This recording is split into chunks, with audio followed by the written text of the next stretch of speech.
who has been a research fellow in Edinburgh for 18 years. That's why many of you know him. And then he was in Bath, director of studies and reader. Well, John really doesn't need introductions, as he has said. He has done a lot of work on semantics of programming languages, category theory, etc. So we're all looking forward to your talk, John. Right. Well, hello everyone. It's a great pleasure to be here. I mean, I feel I've got quite nasty hay fever at the moment, and I also am feeling quite disoriented between Sydney and Cambridge and Glasgow and Edinburgh and wherever else at the moment. They're sort of all in a jumble in my mind. So I hope this is reasonably comprehensible, and I hope we can find a reasonable color pen. And I recommend the red because it has very high contrast and plenty of ink. The red. Okay, I thought you might not like the red. Okay, so as I've told people a few times, I'm not talking about any new research. And this is a historical talk about research from 20 years ago, which I was told would be fine. Okay, so about 20 years ago, there was this flurry of activity about binders, and there were 3 papers that were sort of prominent at the time, but one of them I'm not going to talk about at all, right? Now, the other 2, there was one by Gabai and Pitts, and I believe you were the relevant Gabai. Yes, I thought so, right? And another one by Fiore, Plotkin and Turi. Right? So I'm really going to talk about the latter, right? But so I don't know quite what people know, right? Or what. I don't know what they know. I don't know what they don't know. I don't know what sort of confusions there might be around or that. So I might be stating the obvious, or I might be unclear. But, I mean, speak up, right? Chat, get involved. You learn more by being involved, being in the game. So at the time, at least, there was sort of quite a lot of confusion around, right? And I think quite a lot of that confusion persisted. And I don't know whether it's gone away now or not, right? But at least at the time, when people said binders, they were talking about quite different things. You get one saying, I've modeled binders, another lot saying, I've modeled binders, when they've actually modeled different things. And they're not particularly closely related to each other. Right? So for now, I know you're giving a talk at 1 p.m, yes? Right. So you're very welcome to contradict me, right? Or to clarify things, or to say, yes, at last someone is saying the right thing, whatever, right? But and don't feel as though I'm trying to shut you up or anything. And also, I am perfectly happy to be corrected. But my clear understanding, right, with the Gabai and Pitts were really. The heart of it was that they were modeling permutation, permutation of bound variables. So, like if you've got, say, lambda x dot t is equivalent to lambda y dot t with y replacing x, that sort of thing. This was not what Fiore, Plotkin and Turi was not the central issue for them. The central issue, as I saw for Gabai and Pitts, was permutation. And so that led to a central example for them, which I don't know whether people know about it now or not, but certainly 20 years ago, it was well sort of known, right, especially perhaps in an Edinburgh environment and a Cambridge environment, was the pi calculus. People know about the pi calculus by Robin Milner. Right? So in the pi calculus, right, you've got names rather than variables. Right? Now, you can substitute a name for a name, right? But you can't substitute an arbitrary pi calculus term for a name. You can only substitute a name for a name. Right? And so pi calculus was a leading example for Gabai and Pitts, but it wasn't an example at all for Fiore, Plotkin and Turi, and it couldn't be because of the way they set things up, because they were modeling substitution. So a key thing for them is that you could substitute a term for a variable. you can't do it in the pi calculus, right? So this was not an example for them at all. The other way around, right? For them, substitution's the key thing. So take, say, lambda calculus, you could say lambda x dot t, and you substitute t prime for x, right? In Kabaya-Pitts, you would need to have that as added structure because they're not modeling substitution, they're modeling permutation. Right? So these are two distinct things. The people nodding here suggest that you already know this. I mean, this is... Well, the way to test that hypothesis is to produce a nonsense sentence and see if people continue nodding. Yeah, okay. John, I would say, consider yourself encouraged to keep talking and we will stop nodding and you'll tell, for whatever reason, nonsense otherwise. I'm just curious to interrupt you though and say, what is the third paper that you're not going to refer to? Hoffman and Stryker. Ah, okay. I mean, I don't think it wasn't particularly category theoretic. It was quite type theoretic around, and it doesn't seem to have sort of quite been in the same body of discussions since the time. So at any rate, so what I'm going to talk about is the Fiore, Plotkin and Turi stuff. So what they're modeling is substitution, and they didn't necessarily fully realize it, at least at the time, but that's what it was really about, you know. And so then after that, I wrote a bunch of papers joint with Miki Tanaka, giving a more cleaned up mathematics version of it, and that more general, more conceptual, corrected a few, at least one thing, and clarified a few others where they weren't quite sure what to do, and it improved the proof a lot. So I'm going to talk a wee bit about that, about that stuff, but basically I'm trying to give you an idea of the general landscape. Okay. Let's suppose you do not have variables. Okay, so you can't have binding, you can't have substitution because you haven't got any variables. Right? Then a signature, you know, you'll have a signature of operations, right? Where you'll get a signature sigma of operations. Right? So it's sort of standard thing, and each operation has a variable, has an arity. So you'll have an arity in an operation, and that will be a natural number. Right? So, for instance, you could think propositional calculus, you know, true, false, and or implies not. You know, you could think, say, the operations for a group or a monoid. Right? Yeah, I mean, the focus here, what they were studying was syntax. So don't think about equations, just the syntax.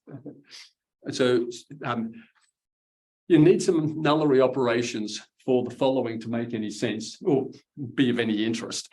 But at any rate, so if you had no variables, so this is the no variable case, no variables.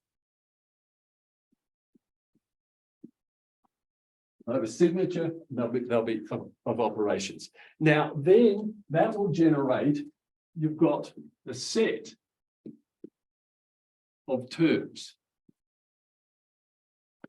generated by the signature. This is a standard thing. If you've got a few nullary operations, well, they'll be terms. And then if you've got, say, for instance, a binary operation, then and, for instance, the term and term, that's a term, right? So you just sort of build up your terms, you've got a set of terms. Okay. And that's why I said, if you don't have any nullary operations, this is ever so slightly dull because it's empty. But in the presence of nullary operations, it's not empty, right? Right, so you've got terms. And then this thing, okay, and then T sigma can be characterized as the initial sigma algebra. So I haven't given you a precise definition of sigma algebra, but I could, right? That you could say, well, what's a sigma algebra? Well, we say a set X together with for each operation in X of arity n, so for each, operation in sigma of arity n, a function from X to the n to X. That's one way of doing it. You could also, and now the thing is, I don't know who can get to watch these recordings. So as I explained to James a few moments ago, it's a question of how exactly to say the next word. Shall we say, behaving myself at least briefly, Gordon Plotkin, right? Said he tended to conflate the notion of signature with the endofunctor on set that's generated by it. So if you want to do that, then you would say sigma of X equals, well, the disjoint union or sum, if you like, over all operations in sigma, using sigma in this sense, right, of X to the arity of, arity of the operation. Now that's an endofunctor on set, and an algebra for that endofunctor is the same thing as I just said informally is a sigma algebra. Okay, and so this gives you a category. So you get the category sigma algebra, which you could define either in terms of the endofunctor or directly in terms of sigma. This thing has an initial object, and that T and as I wrote up there, T sigma is initial in that. Okay. So here you have a nice, elegant, conceptual characterization of the terms generated by a signature. Okay. So now that's the variable free case. Right. Okay. I don't think I need to write down what initiality means, do I? Right. Okay. Right. So now what the aim to do was to say, all right, well, let's extend all this stuff from the no variable case, right, to a case where you have variables. Right?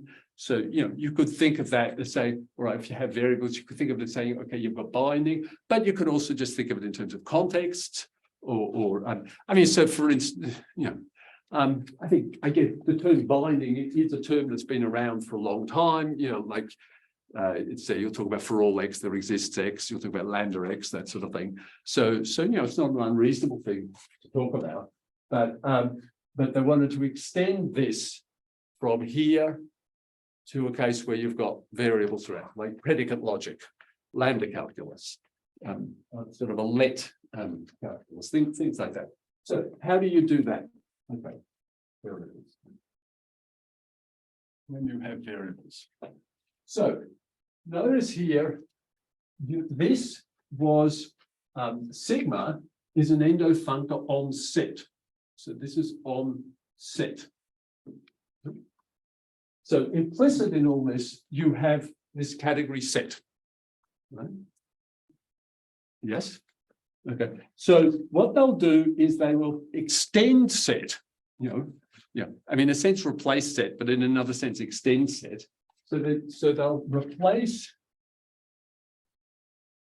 set by the category F set, where this thing is the category of finite sets.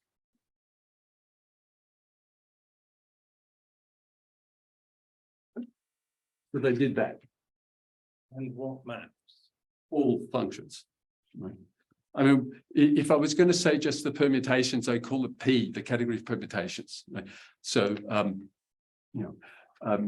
now you could also call it natural numbers, because it's category of finite sets, it's equivalent to category of natural numbers and the functions between them. Right. Now, the thinking was that each object of this, say an N, will be a context, right? It'll be sort of the number of variables that you've got around, right, that you can use, and then they'll extend. Extend sigma to F set. At this stage, your sigma is going to act on F set, and that's where you're going to get your arities, right? So that's where you're going to get your operations. Okay. Now, what's a possible arity, right? And then an arity of an operation. Well, that's no longer just a natural number, but it will be a finite sequence of natural numbers, which I've got written down. It will be an N1 in K. Okay. So this thing we'll need to think about a little bit, right? And so so I'll give an example. Right. So example, lambda calculus. You'll have an operation, application will have arity 0, 0. And lambda will have arity 1. Right? So with application, with that application, you're not, there's nothing about variables going on, right? So your arity will just be 0, 0, 0, right? And so that extends the sort of the 2, which you would normally expect, 2 places long, right? But with the lambda, right, you've only got one term, right? And then you've got one variable. So you get the 1 goes in there. Now, it would probably be helpful if I actually write down for you what is supposed to be replacing this T sigma. Okay, so what you will wind up with is you'll wind up with so I'll just sort of write it down. So T sigma of 1, this is the thing that you're going to want. This generalizes the set of terms. Okay. So well, what is it? Well, it's going to be, so T1, T sigma of 1 is going to be a functor from F to set. Right? And it will be the functor that for at N, you could think of it as the alpha equivalence classes of terms with fewer than or equal to N variables. So you could think of this as sort of X1, Xn. Well, again, for definiteness, why is that T sigma of 1 when previously we were used to thinking of T sigma of 0 for the empty set? We will get up to that shortly, and it wasn't T sigma of 0; it was just T sigma set. Okay. Yeah. Just checking something. Is N a finite set here? You can regard N as a finite set or a natural number, right? Because the category of finite sets is equivalent to the category of natural numbers and little functions between them. But I'll sometimes go, okay, so a lot of this depends upon the way you make mathematics precise. So, for instance, Bill Levere will tend to talk about finite sets a lot, whereas I would tend to talk about natural numbers. So there's a sense in which the finite sets is sort of more natural, right? But the natural numbers means that you definitely have a small category of them, right? Yeah, because you have countably many natural numbers, Whereas in terms of finite sets, you have a universe number of finite sets. Thank you. Right. So personally, I think at some point you've got to take size seriously, and I tend to take it sort of seriously right from the start and say, when I say that I'll tend to talk about natural numbers rather than finite sets, because I don't have I've got unaccountably many of them. When I talk about a Levier theory, my arities will be natural numbers rather than finite sets.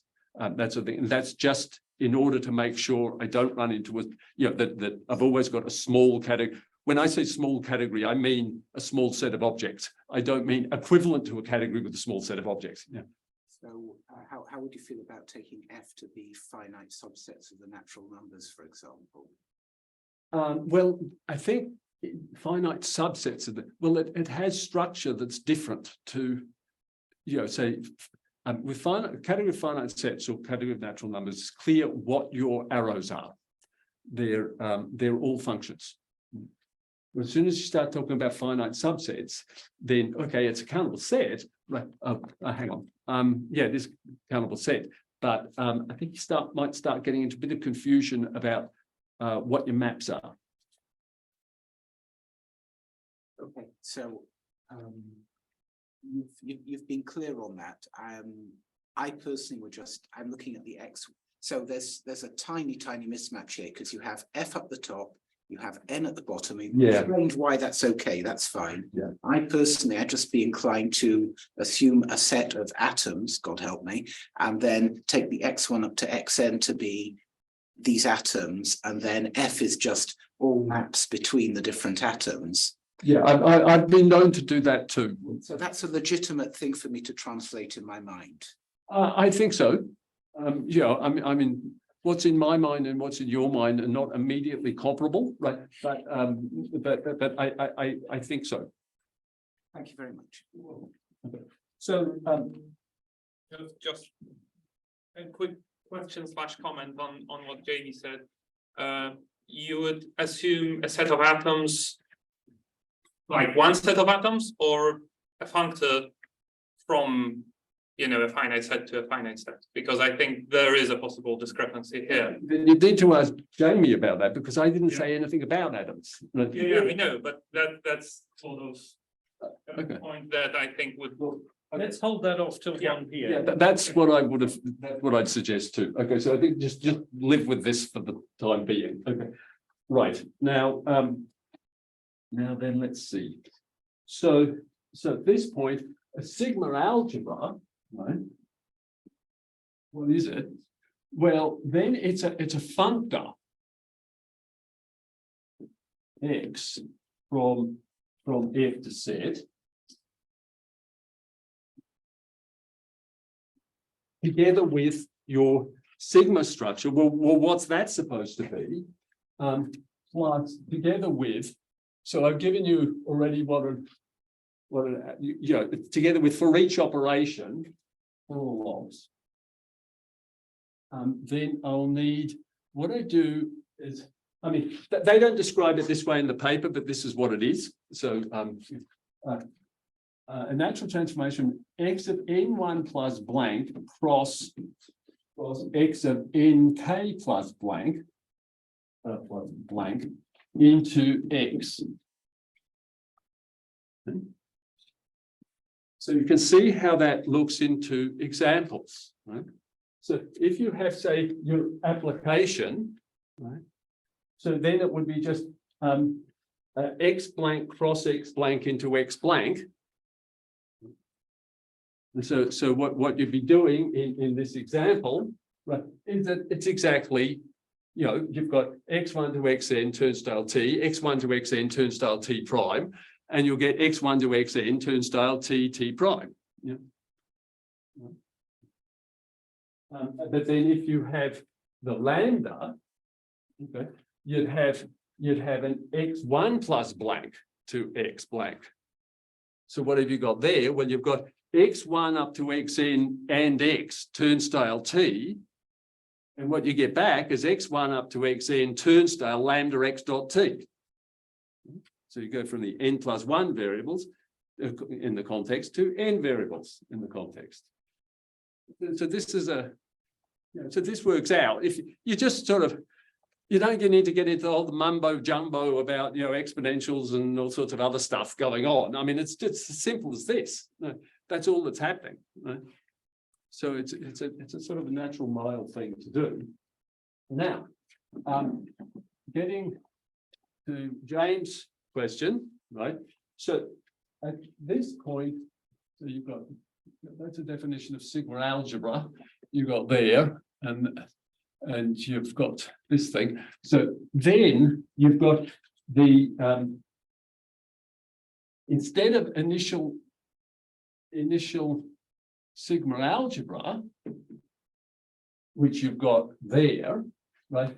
That becomes an initial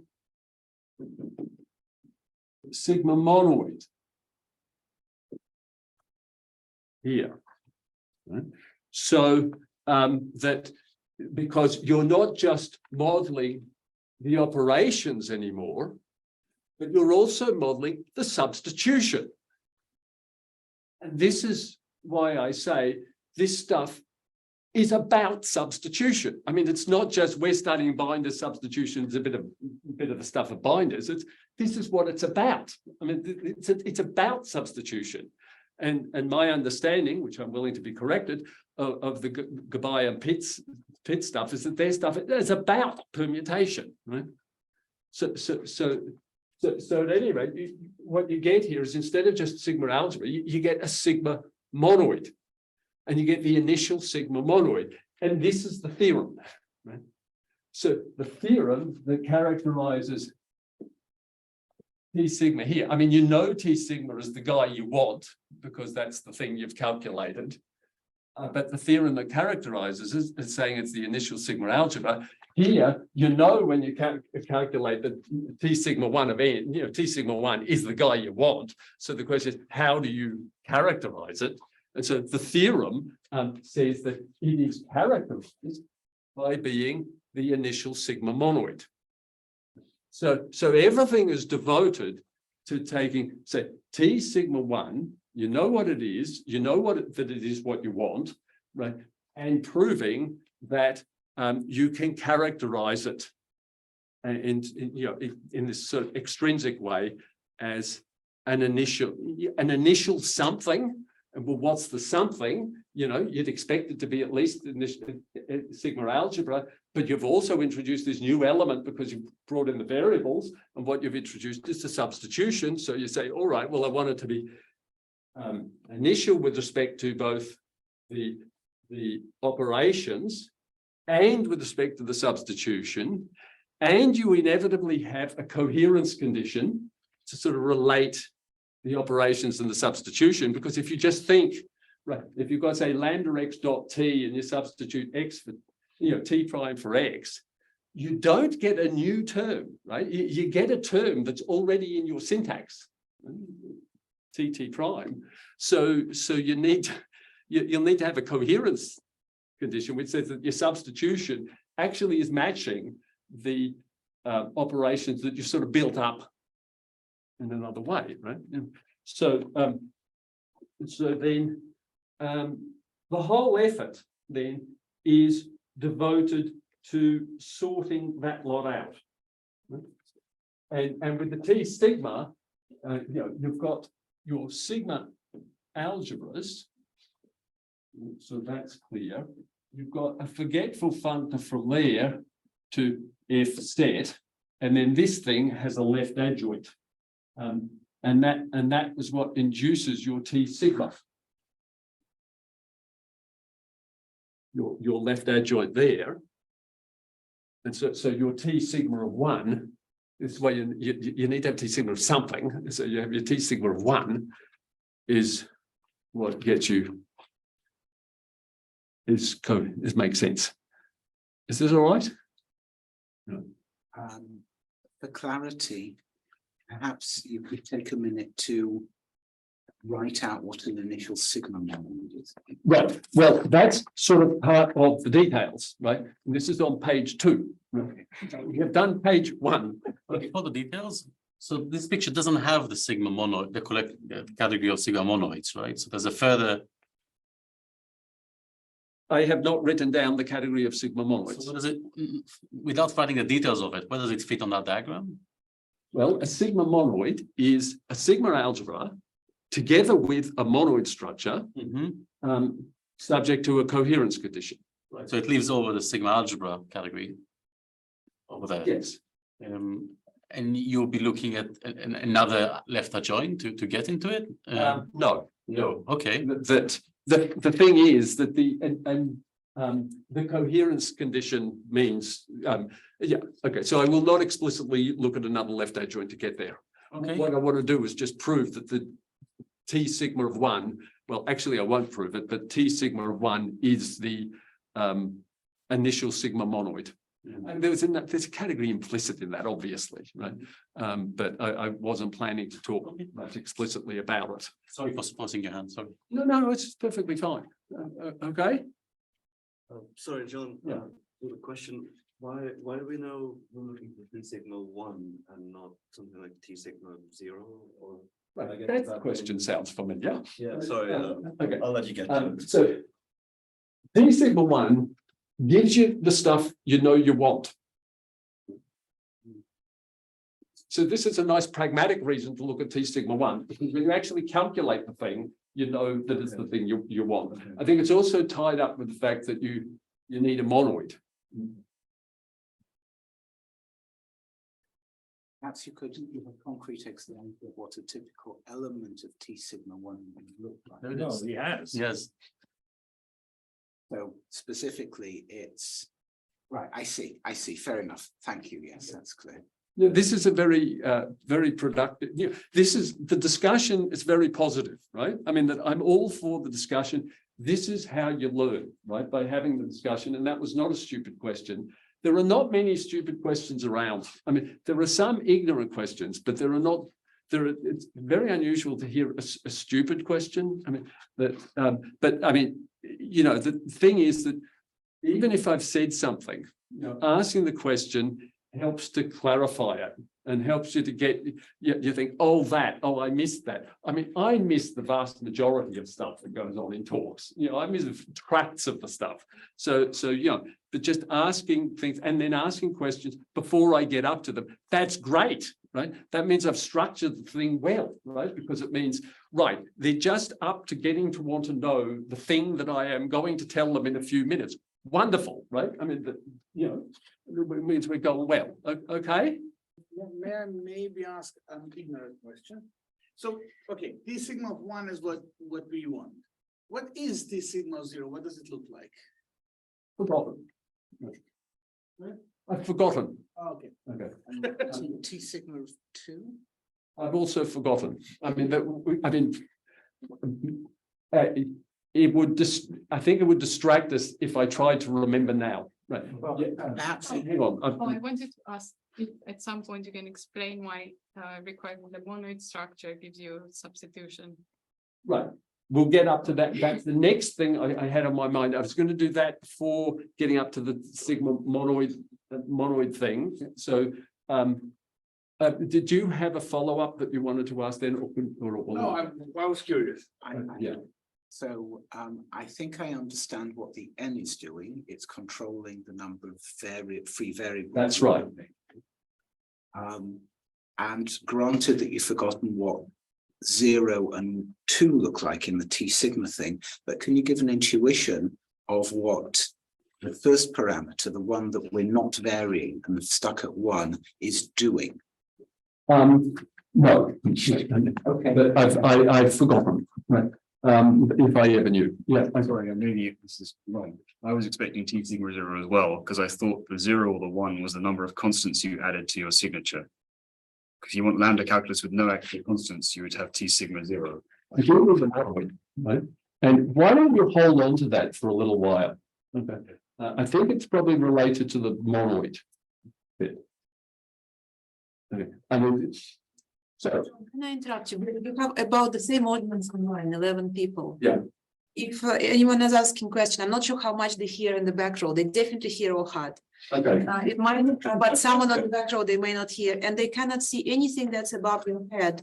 The online audience cannot see. It. Okay. Yeah, so either the camera doesn't straight Okay. or just, Right, so yeah. they can see now the lower part of what you read. And so if you can, first of all, never move too high and move back, move sideways. Okay, that's fine. I normally put things up high so that people in the back can see, right? But anyway, so we'll sort of try to make a compromise. So it's about this height, is it? A little bit lower, try, I'm looking at the screen now. Yeah, perfect. There, okay. I'll see what I can do. It's just people watching. Yeah. I mean, it's just that there are also people sitting in the towards the back, that's all. Right, okay, so now the details. Okay, in order to talk about a monoid at all, we have to have a monoidal structure, right? In order to say what it is. Now, let's try to do this in simple terms. Okay, suppose you've got a category C. Okay? And you've got A as an object of C. Then you get CAA is a monoid, meaning it has a canonical monoidal structure generated by the category. Right? Right. So now suppose you've got a monad. So for all monads, T on C, it follows that the Kleisner category of T from A to A, that's a monoid. It's in the Kleisner category, right? Now let's put C equals set.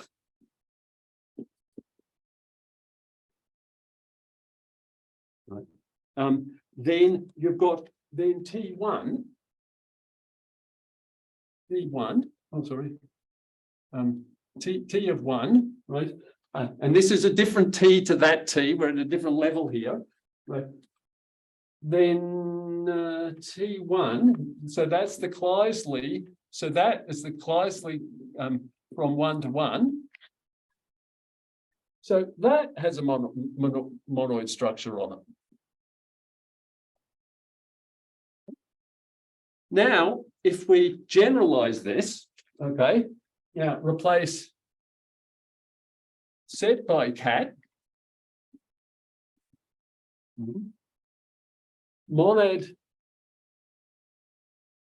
by pseudo-monad, and don't worry about what one of these is if you don't know. Just think like a monad, but a bit more relaxed.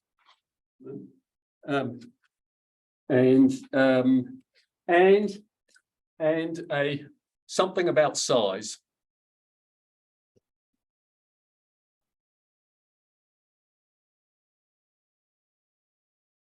Right? That I don't want to get into. Right? Then what have we got? Well, we've got for start then.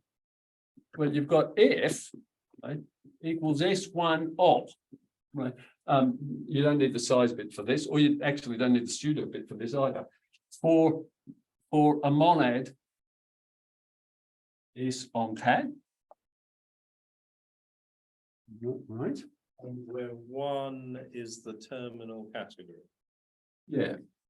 Right. I don't particularly think it's not helpful to think of it though as a terminal at the moment. Just better to think of it as just the one object, one arrow category. One in cat. Yeah, it's the one in cat. So the thing is that when you take the free category with finite products on it, there'll be another object that's the terminal object, not that one. Okay. Yeah. So you get that. Also, so this is for the monad that where this is S equals the monad for small categories with finite products. And then you'll get P from which goes from C to C offset. Is the that thing is the pseudo-monad. In C to C offset is the pseudo-monad modulo this size thing, right? for co-complete categories.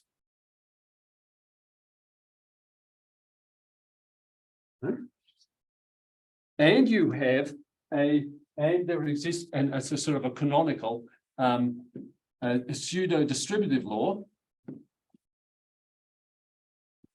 of S over P.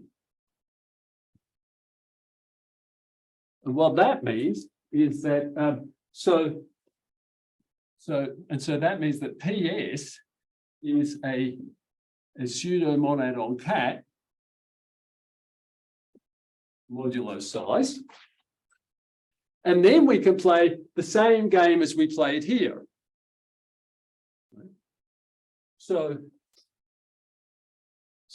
P of S of 1, right, which is F set, has a canonical monoidal structure.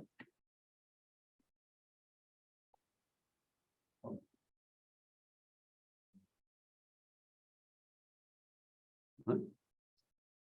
There's nothing even remotely hard about this, except for a little bit of thought about coherence and size. Okay. Okay, and that's the monoidal structure they use. So when they describe monoid, they mean monoid with respect to that monoidal structure. Also, it shows you there's nothing even remotely new about it. I mean, so S, you can take any two monad on cat with its pseudo-distributive law. So that'll include things like the ones for symmetric monoidal categories, and that will give you the permutations, and that gives you linear binders. And you can have ones which have both linear binders and Cartesian binders, as you would see in the logic of bunched implications, because you just take the small monad for small symmetric monoidal categories with finite products. And it sort of goes on, right? So you have a range of choices. You automatically wind up with this canonical monoidal structure. It's also something that was been studied in the literature, at least since 30 years earlier, right? Because this is identical to a slightly cut down version of what Max Kelly was doing with things he called clubs. Yeah. It's exactly the same thing, except that his thing was slightly more general in that C op set is equivalent to the discrete op vibrations over C, whereas he looked at cat over C, but the constructions are the same. Right. So anyway, that's where the monoidal structure comes from. Okay, so there's this abstract categorical thing that gets you the monoidal structure, and they're taking a monoid with respect to that monoidal structure. Right. You can also write down a formula for this thing. Right?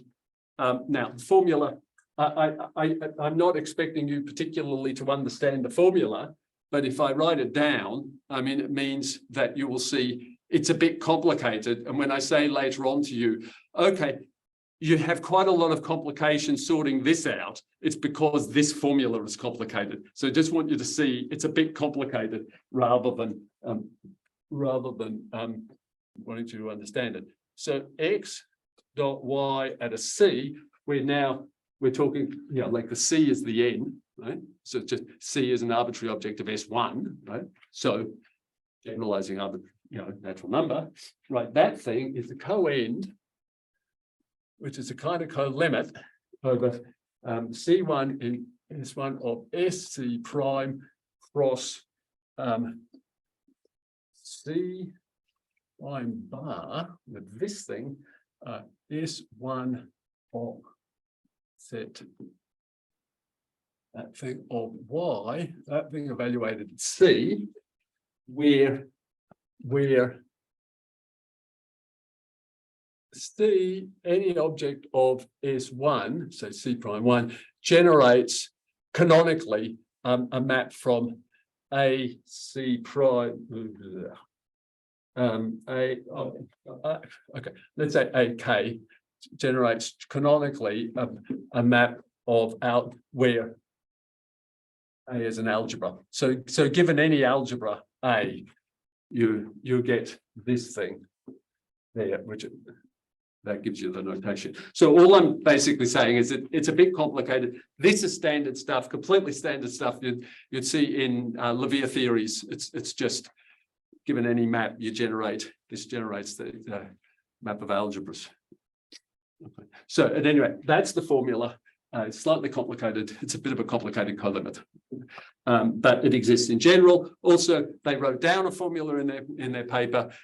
It doesn't take much work to see that formula and their formula agree. It's just you just think, okay, when you've got S1 as finite sets, how does this work out? And it works out being exactly the same thing as theirs, and it's not hard. Okay. Right, so that's that. Now, you then get up to the question of sigma monoid. So, what sigma monoid? So, sigma monoid. Well, it's a sigma algebra. Sorry, John. I'm just trying to pass what's written there, or maybe you can put a reference to where I can read about it later, please. So what's C prime bar? Okay. What's the bar? This bar construction, which is not the bar construction. If you have any object of SK, that will generate a map of algebras from AK to A. Okay. Let's see, which I could probably write down for you with a little bit of thought. So if you've got A, so I'll write it in these terms, AA, apply S, SK, SA, right? Then take your C, so that will get to SA, evaluating at C. Okay. And then use your algebra structure to get to there. So given any algebra, given any S algebra A, given any C prime in SK, you'll get a map from A to the K to A. Okay. Now the thing is that you need to use this Internalizing the products, basically. You're internalizing the products. You have K objects that you're looking at the Cartesian product of them inside the category. In this specific case for S equals finite products. So A to the K is the Cartesian product of K copies of A, yes. Okay, so this is standard stuff in, say, Levia's thesis from 1963. So, you know, over 60 years, there are any number of references to it. You just got to find someone who's written down Levia's thesis in a reasonable way. Now, that's not the easiest thing to do, but, and that came from standard universal algebra anyway. Right? Is that okay? Thank you. Okay, you're welcome. Okay, so what do you mean by sigma monoid? Right. Well, you're going to have a sigma algebra, and that's sigma A to A, and then you'll have a monoid structure with respect to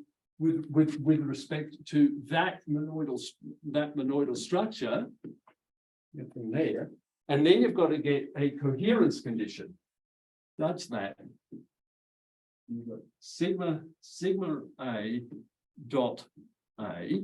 Okay, so you get a map from there down to A dot A, and then you get your multiplication. We'll call this thing mu. You get your multiplication to there. We'll call that 1A. Right. Now, what you would want here, right, is this mysterious map that I have not yet defined, sigma A dot A, right? And then you can apply sigma of little a to that. Will get you to lift my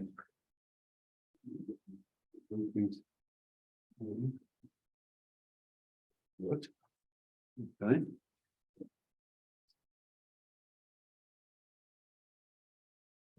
Sigma A there, and you get that there, and you want that thing to commute. Except that I have not defined this guy. Right? right? But otherwise that would be the condition, you know, so that's a sigma monoid. That gets you a category of sigma monoids. And then you can ask, what is the initial sigma monoid? And it is that. Oh. Right, now, so calculating this thing. So this to several, at least a few people here will look like a strength. Because it's a sigma x dot y into sigma x dot y. Okay? They claimed it was a strength that in their paper, but actually it's not quite true. Okay? That you know, so this thing comes from, it would come from a sigma x dot y into sigma x dot y, right? But that does not always exist. However, it does exist given pointed y, i.e. you've got to have a map from 1 to y to get that. Now, since these things are monoids, you know, since you're interested in monoids, you will have a map from 1 to a. So you don't quite have a strength, but you have a strength for all the times you care about, because when you have a map from 1 to a because you want A to be a monoid. Okay.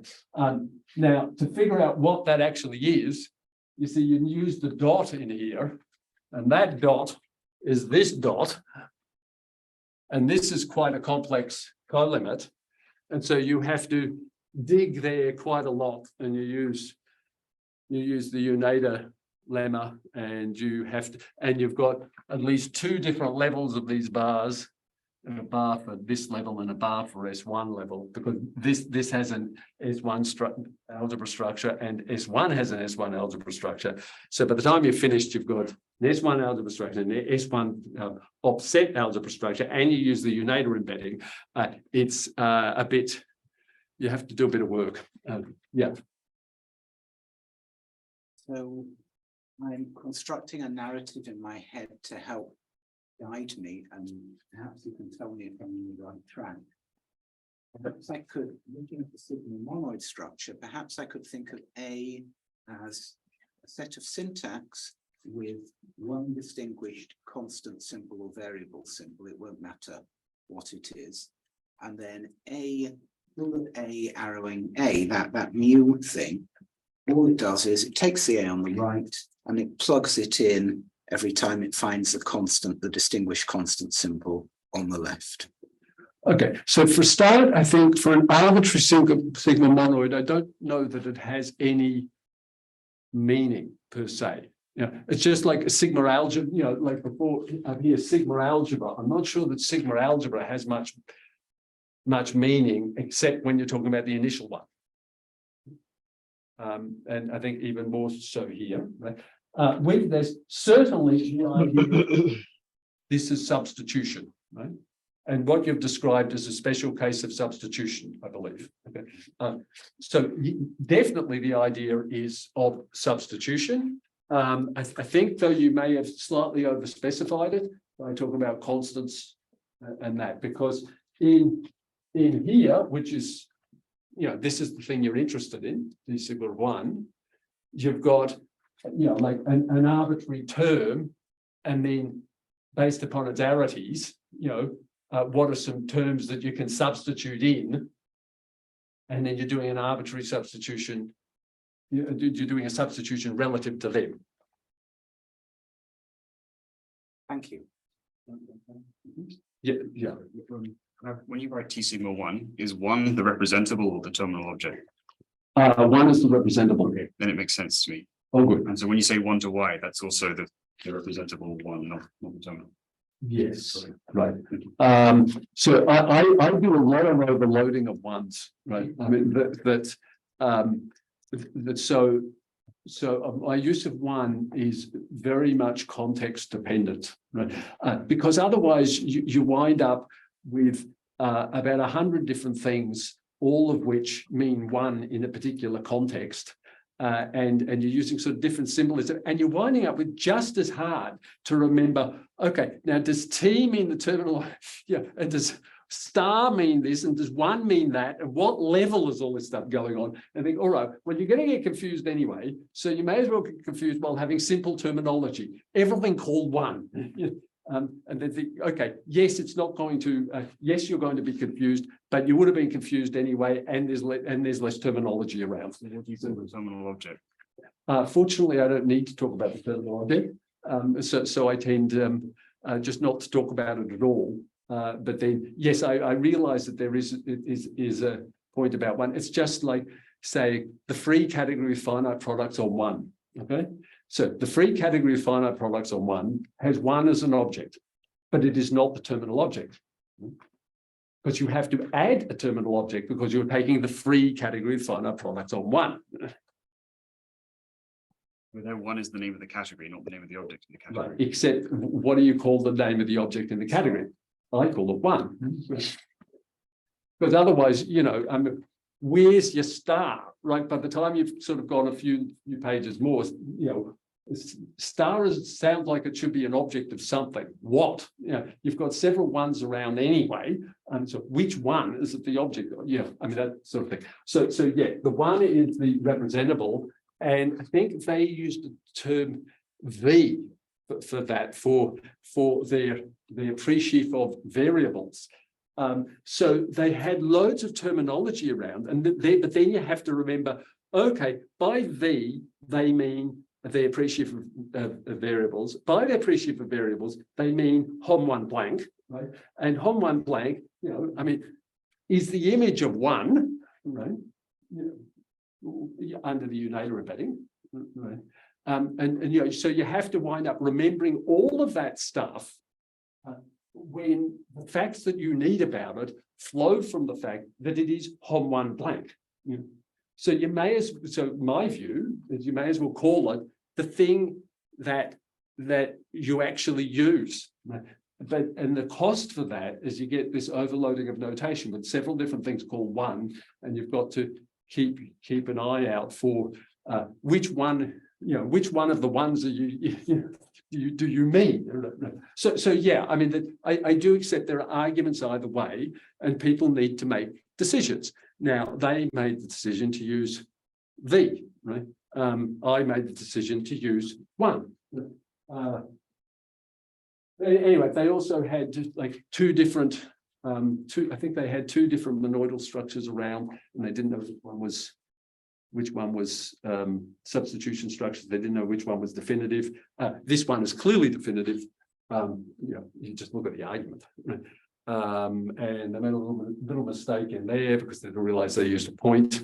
And there was one theorem that sort of went forever, and there was actually quite a simple thing. I mean, you know, there's great ideas in there, but I mean, it's just a little bit mathematically uninformed parts of it. That's all. And that's really all I wanted to say, because these are what I've said here is some idea of the details that underlie the picture. Okay. So what I was trying to get through is, okay, you've got this picture when you have no variables. You extend it to this picture to account for variables and substitution. And here is a little bit of the mathematical detail, which also explains to you a bit a greater level of generality for this thing, a more natural level of generality, mathematically at least. But gives you a bit of details to explain that. You also wind up with a natural notion of arity here, but that is much more general than they've had. And I mean, for their particular case, the arities they've listed are probably all the ones that you want to use anyway. But you can come up with something considerably more general. I mean, so anyway, that was the story I wanted to say. Thank you very much.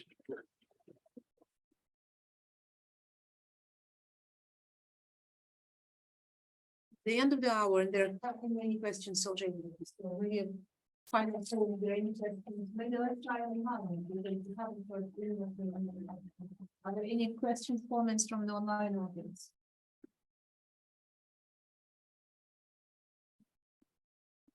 Sounds like the locals may have represented them.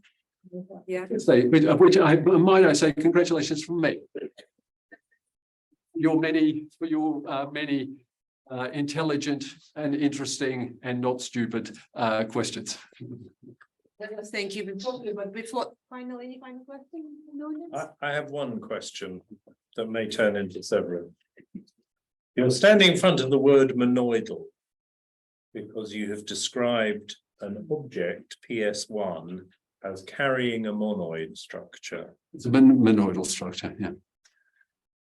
Well, so that's what I wanted to query is what is the relationship between the structure of it as a monoid in a particular category and the monoidal category structure of various of the ambient categories floating around here, such as F comma set being somehow a distinguished monoidal category. Okay, so PS1 acquires the structure technically of a pseudo-monoid rather than a monoid. Very good. Pseudo-monoid is exactly a monoidal category. Oh, fine. Okay. So this argument was that sort of T1 Yeah. has, ordinary categories, T1 has the canonical structure of a monoid. Yep. For two categories, if you've got T is a two-monad on cat, then T1 has the canonical structure of a strict monoidal category. Okay. If T is a pseudo-monad, then T1 has the canonical structure of a monoidal category. And so we've got a size wrinkle around here, but so this has the canonical structure of a monoidal category. Mm-hmm. Take that, put S equal to the category of, the monad for small categories of finite products, and you get precisely the monoidal structure that they had on this. Yeah. Okay. So this is just an example of this thing that exists for general conceptual reasons. Good. Okay, that's very helpful because what I have in my mind is the structure of the simplicial category or the simplex category and presheaves on that rather than F as being the situation in which to consider binding and the particular role that MacLean describes in his book of the relationship between monoids in that presheaves on simplex and monoidal categories. And I think you've touched on some of those aspects there in a way that was helpful for me. Good. Right. Welcome. There's one question online from Guillaume. Not sure if he can use the audio. But the question is it fair to say that _. Is a bit like a generalization of closures? Generalization of what? Closures. Closures. I don't know what closures are. It's best.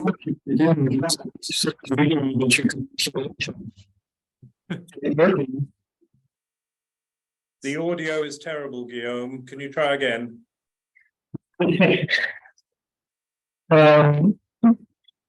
Yeah, so closures in points. Yeah, that set of standards and that those packaged together and capture these values. Okay, unfortunately, we could not hear the question. Can I interpret what I thought you were asking, though? Which is a closure for John is the pairing of a term with an environment for interpreting the term. So can we understand within this model theoretic account of terms an analog of the computer science construction of pairing a term with a context of interpretation for it in this setting? Okay, so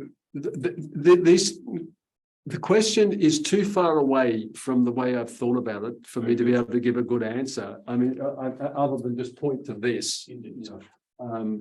So like the T sigma 1 of n is the alpha equivalence classes of terms, terms with, so in context, right? It's just. You don't see it, could you? Yes, now you can see. So that's the closest thing that comes to mind. But it's also worth saying that you will see Guillaume and Strathclyde next week. Ah. You can ask the question again. Ah, right, very good. Yes, yes, you're welcome to talk to me next week. Yeah. Well, let's thank June.